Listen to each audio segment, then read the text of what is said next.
Picture this. You call your child's name. Nothing. You ask them to help with something. They walk away. You try to start a conversation. One word answers, if you're lucky. Sound familiar? I've been there too. That heavy feeling in your chest when you realize your own child is tuning you out. It's lonely, isn't it? You start questioning everything about your parenting. When your child consistently ignores you, it's not just frustrating, it's heartbreaking. Did I do something wrong? Do they not care about me anymore? What happened to our connection? Here's what I've learned. Ignoring isn't rebellion, it's communication. They're telling you something they don't have words for. Today, I'm sharing 10 reasons your child might be tuning you out and what you can do to rebuild that connection. Let's figure this out together. Reason 1. Every conversation becomes a lecture. Think about the last 5 times you spoke to your child. How many involved correction, instruction, or criticism? We do it because we love them and want them to succeed, but constant teaching starts to feel like constant noise. Imagine if your boss at work only spoke to you when you made a mistake. Eventually, you'd stop wanting to talk to them, right? If your child associates talking to you with being told what they did wrong, they'll start avoiding conversation altogether. It's not personal, it's self-protection. An 8-year-old once told his therapist, "When mom starts talking, I know I'm going to hear everything I messed up, so I just stop listening." Quick check. If your child could describe your tone in one word, what would it be? Try this.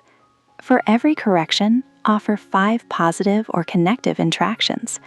Connection before correction, always. Reason 2, you don't actually listen when they talk. Your child starts telling you about something that happened at school, maybe a game they played or a small joke.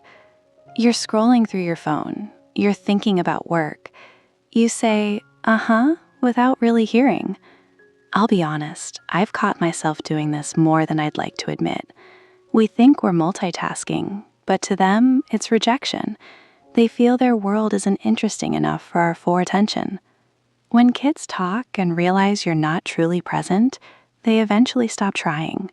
Why share their world with someone who's not actually there? Stop what you're doing. Make eye contact. Show that this moment matters more than your phone. You can't fake presence. Kids know. Reason 3. Your responses are predictable and dismissive. Your child shares something that matters to them. Maybe they're nervous about a test or upset about a friend. Your response? You'll be fine. Don't worry about it. That's not a big deal.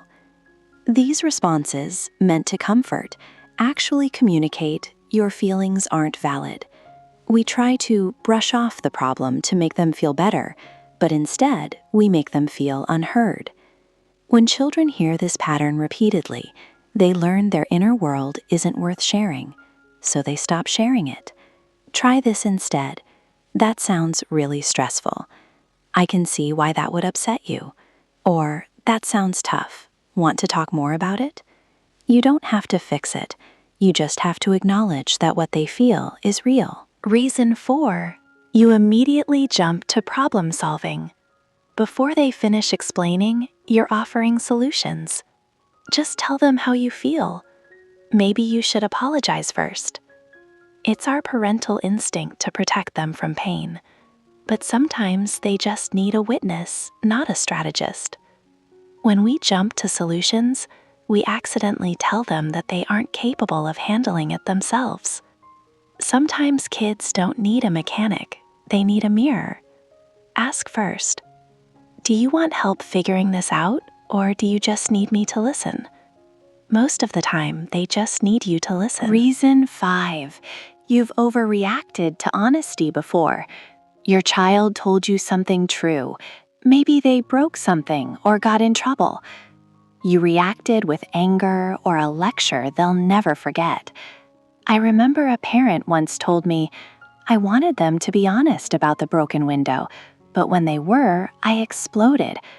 That one explosion taught the child that truth is dangerous. They learn that lying or staying silent is the only way to stay safe. Honesty is a fragile bridge. One angry reaction can burn it down. Children have excellent memories for moments when honesty led to pain. Once that lesson is learned, they start hiding everything. Separate your reaction from your response. Thank them for being honest first. Reason 6. You ask too much, too often. From the moment they walk in the door, homework done? Room cleaned? Why didn't you do what I asked? Your child isn't ignoring you because they're defiant. They're exhausted. When every interaction is a request, a reminder, or a demand, children start tuning out as a survival mechanism. It's not personal, it's overload. Think about how you'd feel if someone followed you around all day with a to-do list. Eventually, you'd start ignoring that person too, just to get some peace. Imagine if your boss texted you every 10 minutes. Did you finish that? You'd block them. Balance requests with connection. For every ask, offer moments where you're just present. No agenda. Reason 7. Your tone signals control, not connection. It's not just what you say, it's how you say it. Come here.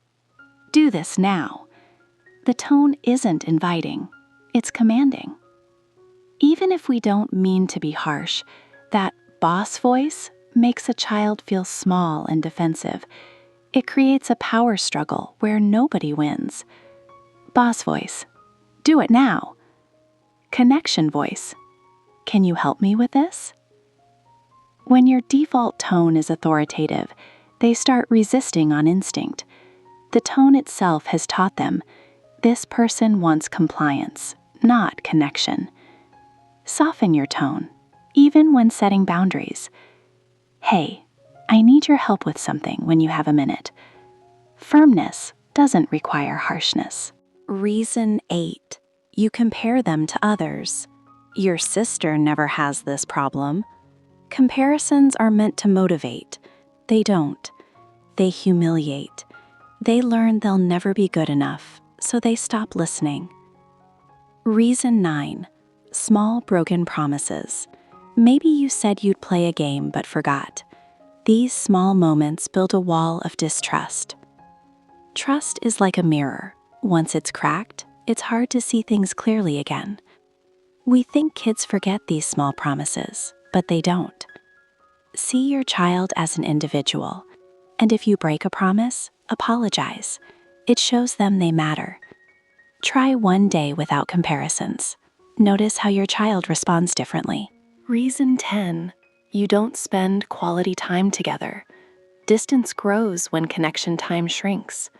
10 minutes a day of full presence. Play a game. Sit together and do nothing. If you're watching this, it means you care deeply, and that's the most important starting point. You're already doing better than you think just by being here. 10 minutes a day. That's less than one scroll session on your phone. Start with one shift today. More listening, less solving. Your child isn't ignoring you because they don't care.